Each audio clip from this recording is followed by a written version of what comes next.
Baik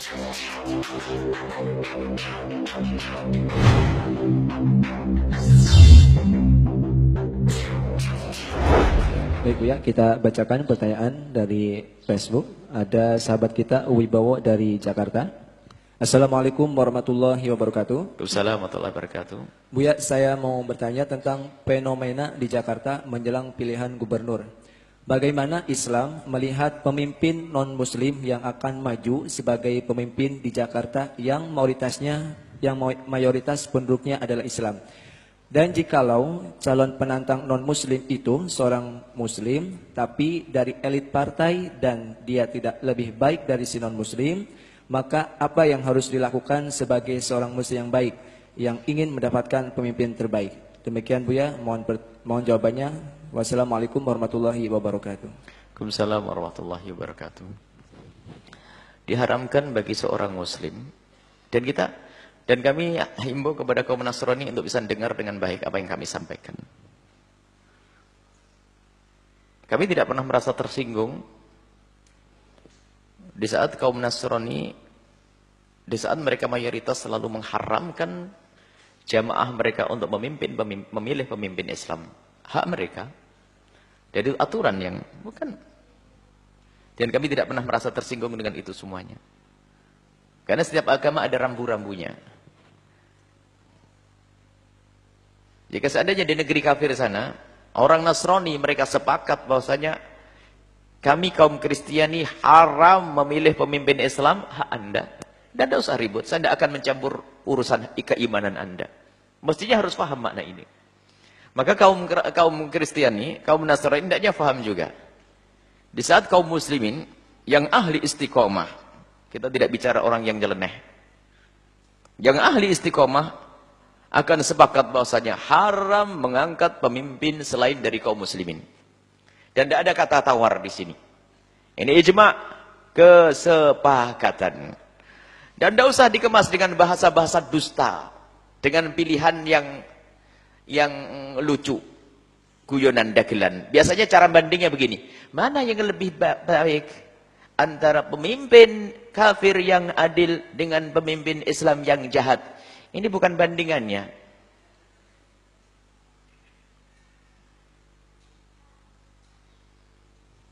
Bukan bandingannya. Manisan mana gula dengan putra wali? Ini tidak benar tahu putra wali. Ini orang sakit. Ente pertanyaannya gila. Tidak benar itu. Kalau mau membuat bandingan begini. Mana yang lebih utama? Mana yang harus kita pilih antara seorang pemimpin kafir yang adil dengan pemimpin muslim yang adil? Harus begitu dong. Jadi perbandingannya bukan semacam itu. Masalah. Kemudian kalau bicara tentang kebaikan. Jadi perbandingannya adalah bukan pemimpin yang kafir yang adil dibanding dengan pemimpin muslim yang tidak adil, pilihannya mana, bagusan mana. Ini bukan begitu cara membandingkannya. Pembandingannya harus sama dong. Rasanya pemimpin kafir yang adil dengan pemimpin muslim yang adil, mana yang lebih dipilih. Begitu. Kalau alasannya sekarang ini, coba namanya untuk mengkelabui orang, menjerumuskan orang. Dengan bahasa, ya pemimpin kafir yang adil lebih bagus daripada kita punya pemimpin muslim tapi nggak benar. Loh, siapa yang akan mengangkat pemimpin muslim yang tidak benar? Ente aja. Karena orang lain yang dipilih, coba ente yang dipilih, mau enggak ente? Tuh, ustadz itu. Kiai itu loh, kiai itu.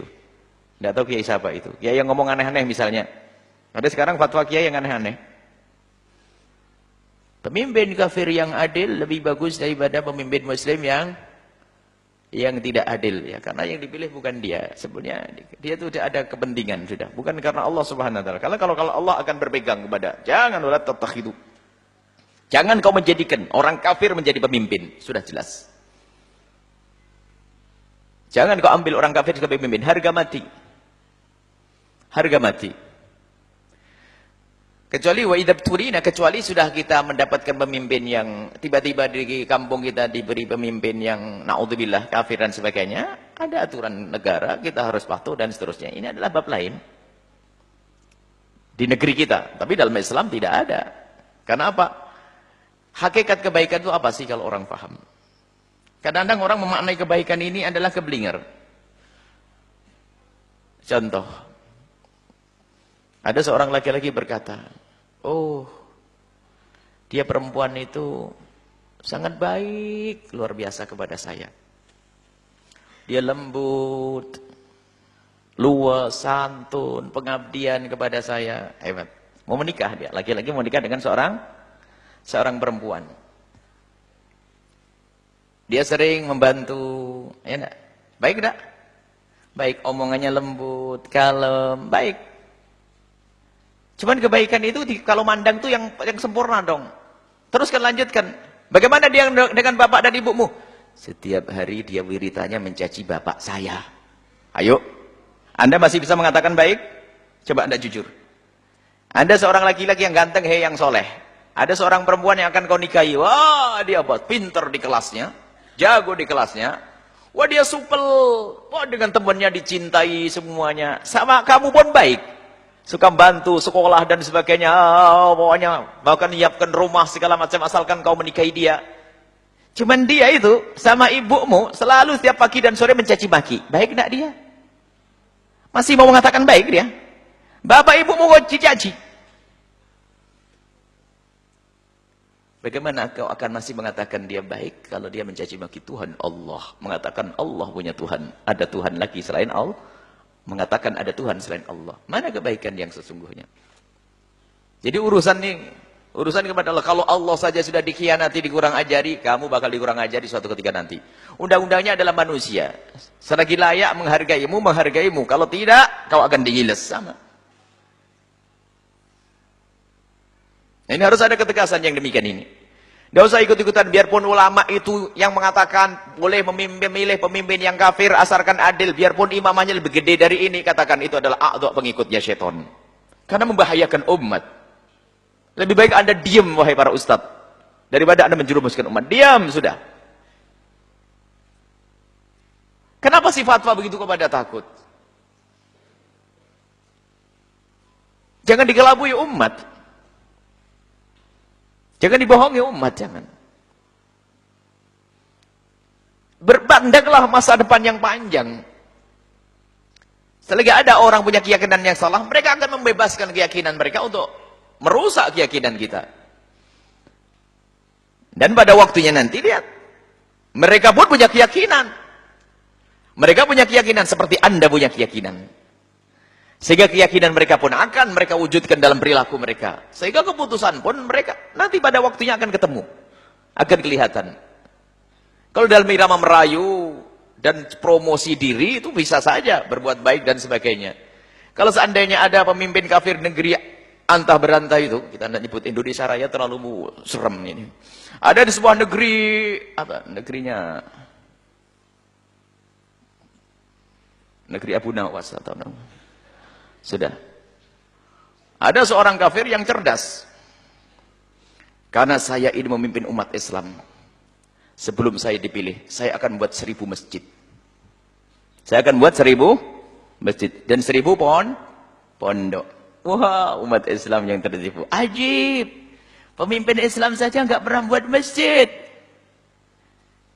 Masjid ini sudah banyak, tidak usah pusing. Pemimpin Islam saja nggak pernah buat pondok. Wah, ini pemimpin hebat. Memihak kaum muslimin. Dia mengetawa. Memang orang Islam paling senang kalau dapat sumbangan. Nah, ini awas hati-hati. Sonong buat masjid dan sebagainya. Dia ngerti. Masjid gini aja banyak yang kosong. Wah, buatin masjid gak bakal dipakai. Nah, sekarang banyak masjid gulung tikar kan. Yang muslimnya. Tenang, mereka ngerti buatin masjid. Ini tidak memihak, kita tidak menunjuk kepada satu negeri di Indonesia atau di mana. Ini negeri di luar angkasa sana ini. Sebab buat masjid, buat pondok pesantren. Ulama dahulu tuh bangun pondok itu dari rezeki yang halal bersih agar mencetak ulama. Ini duitnya siapa itu? Hah? Lah kok masih? Guru-guru mulia itu berwasiat kalau ngambil harta untuk pondok, ingat harta yang bersih. Karena ini untuk kenal Allah. Kalau dari harta yang gak jelas gak akan mengeluarkan ulama. Duitnya siapa untuk bangun pondok itu, bangun masjid itu? Sumbangan, baru ini ustadz-ustadznya tergiur. Wah, ini pemimpin yang baik, soleh. Setelah jadi di negeri angkasa ini, saya jadi enteng. Buat kuil yang banyak. Wah, saya mulai lihat. Masjidnya ditutup. Oh, jangan ditutup masjidnya. Bikin aja kuil yang banyak setelah ini. Beres, kuil yang banyak. Gencar dakwahnya. Wong masjid dahsyat saja Cordoba bisa berubah gereja, masjid gereja, apalagi kecil. Pada gilirannya nanti sudahlah. Penjajahan akidah. Harus pikir panjang, hei orang cerdas. Pemimpin kafir adalah haram. Kita tidak menunjuk ABCD. Ini sama dengan keyakinan mereka juga. Sebab negeri-negeri mereka, pemimpin Islam juga haram. Saya sama sebenarnya. Jangan sampai dianggap ini adalah diskriminasi dan sebagainya. Sama. Coba negeri-negeri yang agamanya selain daripada Islam. Mereka juga melarang. Apakah di negeri-negeri yang agamanya Hindu, Buddha, Nasrani, Yahudi. Mereka juga melarang pemimpin Islam. Sama.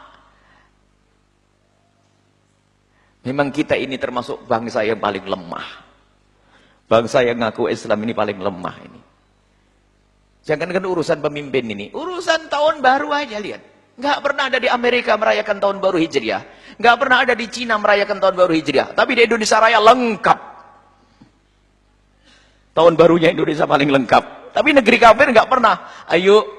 Ini untuk membuat liburan baru, kita usulkan ke negara, agar ada tahun baru Hijriah. Kan lumayan dapat libur baru kan, tapi pun tidak usulkan mereka.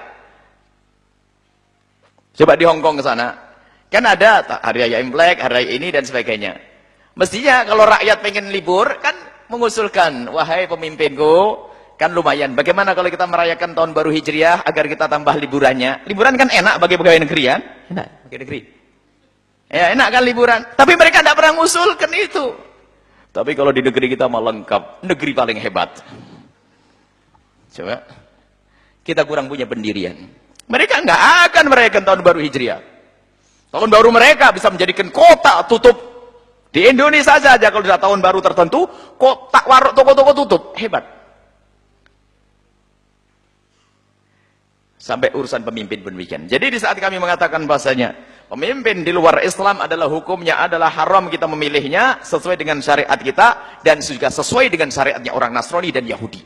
Kenapa? Mereka juga melarang pemimpin mereka dari orang Islam. Sesuai. Maka jangan dianggap ini adalah diskriminasi, tidak. Tolonglah fahamlah hai para kaum muslimin.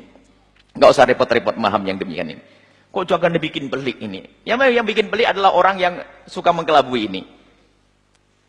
Serigala berbulu domba ini. Kayaknya pakai jubahnya kaum muslimin, tapi ternyata hatinya bersama orang-orang kafir, kaum munafikin, liberal, ngaco, dan sebagainya. Ini adalah yang membahayakan. Sehingga sampai, na'udzubillah, hukum Islam perlu ditunda ya. Kita perlu hukum negara sudah paripurna dan sebagainya. Paripurna adalah hukum Allah Subhanahu wa taala yang difahami oleh para ulama dengan penjelasan para ulama. Baik.